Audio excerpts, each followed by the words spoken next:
You know what's really fun about this gigantic circus tent that we all live in and call Earth?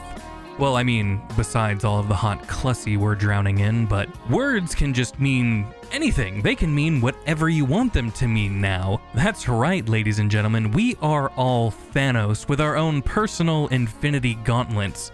Do you want to change the definition of a word because you don't like it? You feel that it's a bit problematic? Well, guess what? That's no problem. Just change that shit. Want to tell everyone that you're not actually a human being, but you are factually a cat? I'm dying.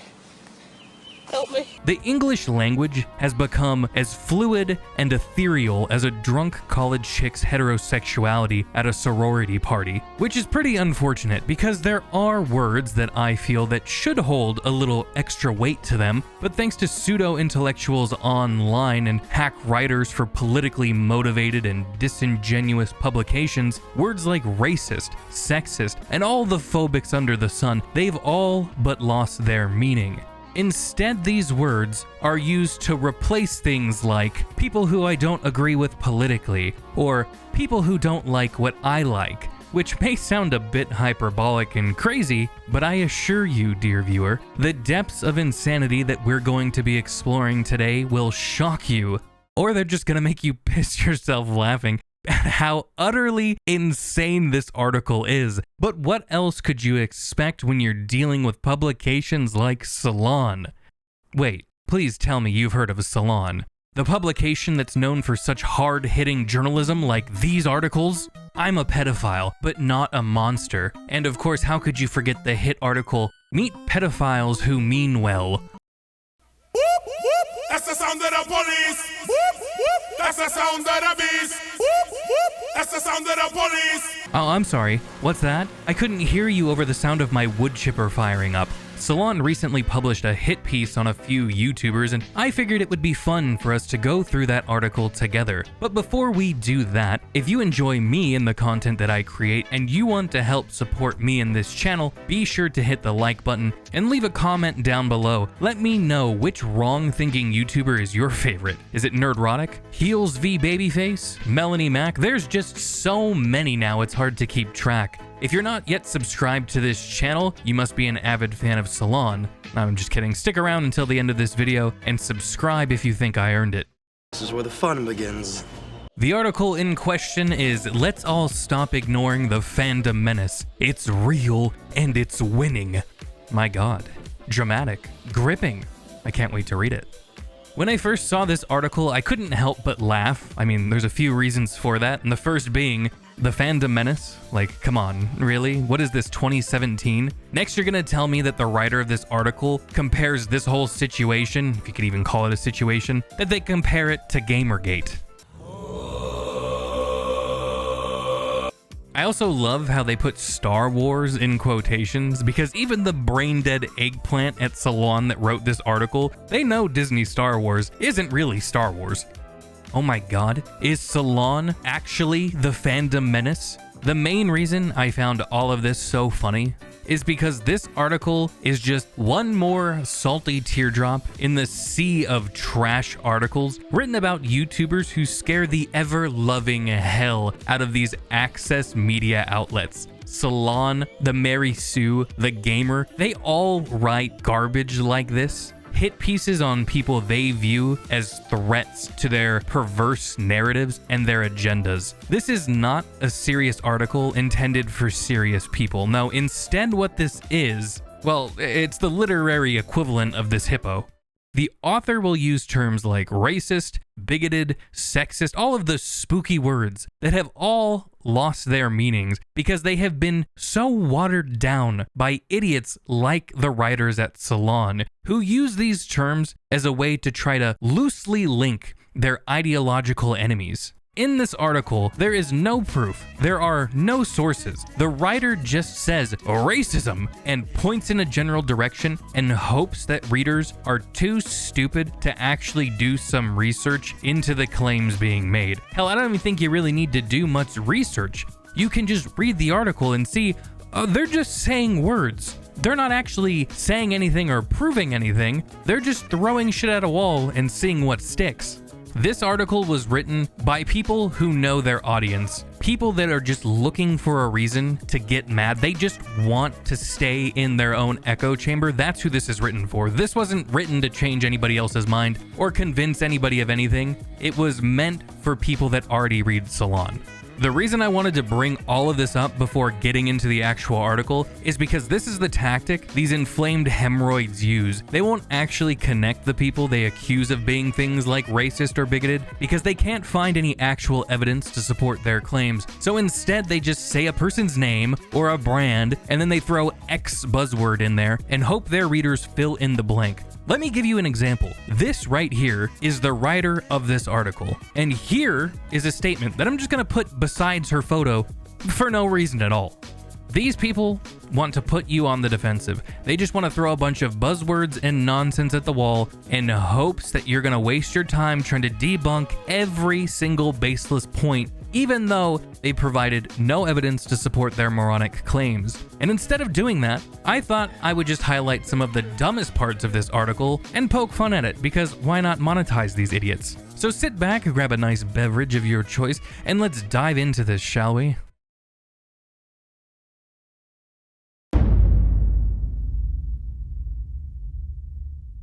The beginning of this article covers some dumb Stephen Colbert sketch where he's mocking people who were allegedly upset about Miss Marvel being Muslim. I do love this bit here though. Another group of white men. This is one of my favorite comments made by these baked potatoes masquerading as human beings, using white men as a pejorative, all the while discounting any women or any other race that might have issue with the bullshit being shoveled our way by companies like Disney. But I guess that's just their internalized misogyny and internalized racism, right? Also, can I just add, who the hell is talking about Miss Marvel? I feel like this show has already been largely forgotten by just about everybody. I guess that's what happens when you try to promote a show based solely on identity politics, but whatever. Obi-Wan Kenobi star Moses Ingram was their most recent target, and her harassment and Disney's response, including a video post from Ewan McGregor that defended her, was widely reported. Where are these examples of piling on? I mean, there's a link to another article that's, again, void of any screenshots or evidence of all of these quote-unquote bigots criticizing the casting choices that we see in Hollywood. I mean, normally you see white redheads being replaced with black or mixed-race women. I mean, you can use the same exact argument, but in reverse. People lost their minds when Scarlett Johansson was cast to play Major in the Ghost of the Shell movie. I think that was still pretty bad casting and a pretty bad movie, but same argument, just, you know, it's whitewashing Japanese characters. But these woke people don't really give a shit if you're Asian, because I guess Asian people are now basically just white people. So can you even call it whitewashing anymore? I don't think you can. I don't think Asians are high enough on the victimhood ladder anymore. They've lost their minority status. To any of my Asian viewers out there, go ahead and let me know how your white privilege is going for you now. I don't think it's bigoted or racist or sexist to call out shitty casting choices that don't match up with the original design of a character, nor do I think criticism is only limited when a new casting choice is a non-white person. But then again, I don't live in a fantasy world like the writer of this article so clearly does. Maybe that's why so many of these unhinged weirdos are writers at outlets like Salon. They prefer to craft their own narratives and live in their own little fantasy world, their own personal bubble, because it's easier than coping with what reality is. But I digress. All of this is either directly or tangentially a decentralized web referred to as the Fandom Menace, a group of extremely online comic book and Star Wars zealots that coalesced around a shared dislike for Rian Johnson's Lucasfilm sequel, Star Wars Episode 8: The Last Jedi. Oh my god, they said it. They said the name. They said the thing. The Boogeyman now has a name. A group where they're going to now try to place every other person in. Anyone who doesn't agree with Salon or their radical ideas. This is now the other group, the dissidents of the regime. Like I said earlier, who still says Fandom Menace? That was years ago. This article feels like it was written 5 or 6 years ago. I will give them the part of the online group though. We are terminally online. It's so hard to unplug from Twitter. I often find myself fiending for my next fix of dumb Twitter checkmark takes to deride and mock. I would like to take a moment and pause just to appreciate how god-awful The Last Jedi was. It made YouTube careers for so many YouTubers and brought so many people together. Ruin Johnson, truly the great uniter of the internet.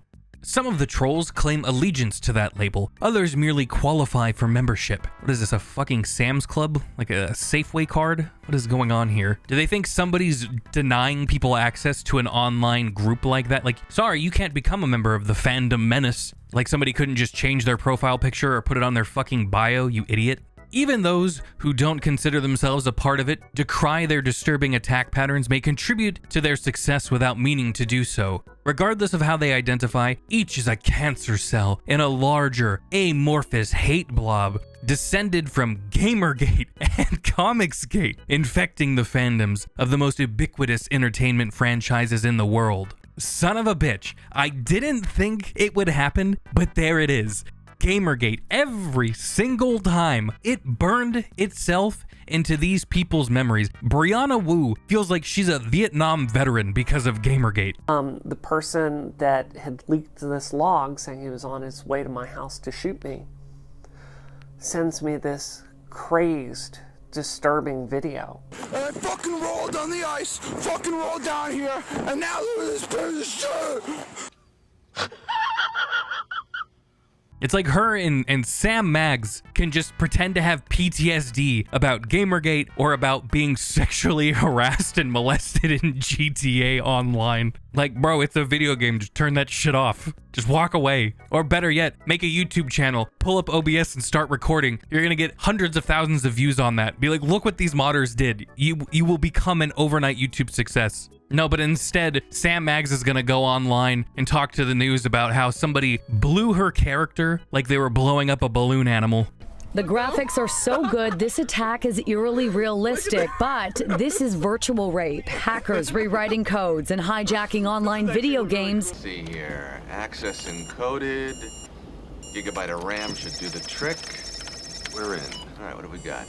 It never fails. Gamergate is just the end-all be-all. The show stop. I don't even know why this article even exists past this point. She said the big word. The big gamer word is there. Gamergate. We can all go home now. The article goes on to rant about turning red, and there's some boomer-ass Facebook page called Christians Against Turning Red.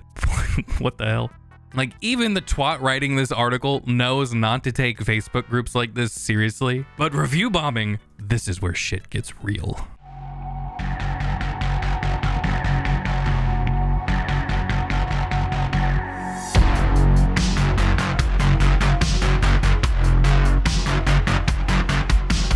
This is another recurring strategy on database-driven movie and TV sites that posting aggregate scores of user ratings. The tactic's goal is to create the illusion that a show or TV series is a creative bomb by intentionally depressing their audience ratings with a barrage of one-star reviews or their equivalent. These ratings are easy to game on sites lacking specific measures to curb abuses, which is what Rotten Tomatoes did in 2019 following a coordinated bombing of audience ratings for Captain Marvel. Yeah, that movie was a pile of shit. It sounds to me like people didn't like a garbage movie, pushing the ever so tired "women strong, women do good thing, do thing better than men do" narrative. God forbid fans take to the internet and rate a movie and show that they're displeased with something. IMDb star ratings remain stunningly simple to manipulate, it seems. On June 9th, Miss Marvel was pulling at a 6.6 out of 10, thanks to 22% of the site's reviewers giving the series 1 star. This dragged down the 39.5% giving it 10 stars, a fair share of which was probably contributed by users attempting to restore balance to the scale.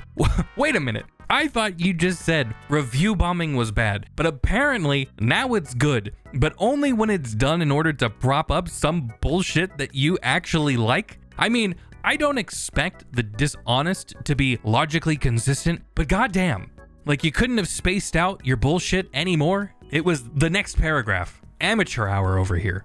On the surface, these two examples likely rate as annoying ploys to gain attention or take swipes at a giant media conglomerate that ultimately doesn't factor juvenile backlash into its decision-making process. Well, seeing as how we're talking about Disney here, we know that's just a straight-up lie. And as we've seen time and time again, Disney knows what really matters, and that's money, which is why they can pander as much as they want in Western markets about LGBTQ representation, but as soon as it comes to being a threat to their bottom dollar, they will cut those gay kiss scenes out of movies so goddamn quick. Because when it's not profitable, when it becomes inconvenient, they will drop that social justice bullshit immediately. All right, let's go back to the quote. But they also serve as a distraction from the more dangerous problem posed by a handful of YouTube influencers such as Geeks and Gamers or The Quartering, whose bread and butter is anti-Star Wars and anti-Marvel videos. So now the scary YouTubers have been named after making references to racism and bigotry and talk about some stupid boomer Facebook groups. Salon wants their readers to make the illogical leap that somehow this is connected to Geeks and Gamers or The Quartering. How are they connected? They aren't. But that's what people like the writers of this article want to do. They want to trick their readers into making connections without having any actual proof at all, which is understandable because if you know these YouTubers and watch their content, you would see clear as day that the accusations being made here are absurd on their face. But these disingenuous leftists want to try and put you on the back foot. They want to try and get you defending yourself from claims that have zero basis in reality. Geeks and Gamers and The Quartering, the YouTube vlogger moniker for Jeremy Hambley, style themselves as pop culture gatekeepers. Individuals associated with Geeks and Gamers include its founder Jeremy Griggs and contributor Ryan Kinnell, also leveraging their brands as gateways to alt-right ideology via their personal YouTube channels. Oh my god, Gamergate, alt-right pipeline. This just has all of my favorite buzzwords. This is just like a greatest hits collection of stupidity. Griggs, for example, has more than 101,000 subscribers to his channel, operating under the handle D-Day Cobra, where he posts videos with titles such as Freedom Truckers are making Canada great again, and in one video posted on January 6, 2021, explains the rioting mob as the result of we, the people, being fed up while decrying the violence. A second video posted the same day floats the conspiracy theory, blaming the violence on the Antifa boogeyman and Black Lives Matter activists. And you gotta love how they call Antifa and Black Lives Matter rioters boogeymen, as if they don't exist. All the while acting like The Quartering and Geeks and Gamers and like Ryan Kinnell, they're like the Baba Yaga or something. Like, I imagine the writer for this article, she was sitting down at her desk, you know, like pulled open a drawer where you keep a bottle of whiskey in there, but instead it's just a bottle of soy milk. She opens up a quinoa salad from Trader Joe's and she's just sitting there nervous. And then all of a sudden Jeremy and the crew just kick open the door to her office. Like, just imagine Krista from Geeks and Gamers getting violent. Just saying. Oh, that's right. Sorry. They don't mention any of the women who are a part of Geeks and Gamers because that wouldn't fit the narrative. It is inconvenient. Geeks and Gamers is 100% completely just angry white men. This is probably my favorite part of the article right here. This is when I just completely lost it. I felt like I was going insane. Do I even need to say anything here? I don't think I do. I'm just gonna let it soak in for a minute. Or maybe you need a moment to just recover some brain cells, because I mean, really, that one did a number on me. My brain cells took a hit. Of course, each of these men is sophisticated enough in their approach to prevent running afoul of YouTube's community guidelines. Instead of using slurs, they invoke terms like woke and rail against SJWs ruining the Star Wars universe. None of them make specific calls for harassment or violence against the targets of their harangues. Okay, hold on a second. You're telling me, after all of this entire stupid fucking article, you're going to say that the people you're trying to make out as these horrible bigots, these racists, they don't make any calls for harassment or violence against people? This is what I was talking about before. They want to say a word like racist and then name somebody. That way you just think, oh, I remember that person's name. And I remember there was this buzzword around it. Absolute fucking scumbags. Now, this trash article goes on for a bit longer, talking about Gamergate and, again, how it's mostly men making these videos and calling out recasting in Hollywood like it's the great replacement theory, which if you don't know what that is, feel free to go down that rabbit hole on your own time, because that is just a whole other level, and I am not trying to make this video any longer than it already is. It's like these articles are long by design, and it's like I said earlier, the reason they do this is because they just throw all of this shit out there. They just want you to get lost and confused, consumed. They are assuming that their readers have such a low literacy rate that they're not gonna understand. They're just going to hear buzzwords and then make connections. But while they're doing that, they're making these massive illogical leaps. And it's because people like Melanie McFarlane, I forgot what her fucking name was, I had to go back and look at it, the writer of this article, and shut the hell up, no, that's not doxing, it's right here, it's literally on their website. But anyway, Melanie is counting on people being stupid. And if there's one thing that is in abundance on the internet, it is stupidity.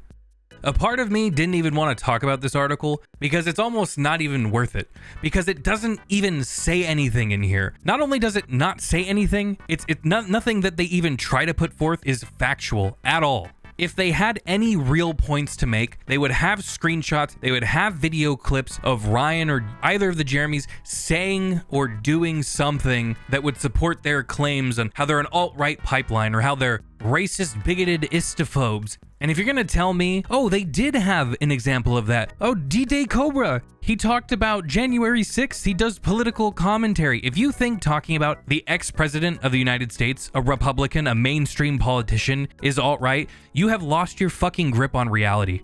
But I'm not here to go on a giant political rant. As a matter of fact, I'm pretty much done with this article. If you wanna read the rest yourself, you can absolutely do so, and I would highly encourage you do it. A link for this article will be down in the description below. If you enjoyed today's video, don't forget to drop a like, and if you're not subscribed to this channel already, hit the subscribe button to make sure you don't miss any more Metal Gear Mando content that you so desperately need. Before we go, I want to give a huge shout out to my amazing channel members. If you want to join the elite ranks, there is a join button down below where this video is playing. There's a couple different tiers on there. Not necessary, liking, subscribing, commenting. That helps the channel out more than you'd possibly know. But if you do want to become a tier 1 elite operator of this channel, hit the join button down below. Thank you all so much for watching, and until next time, stay metal, and I will see you in the next video.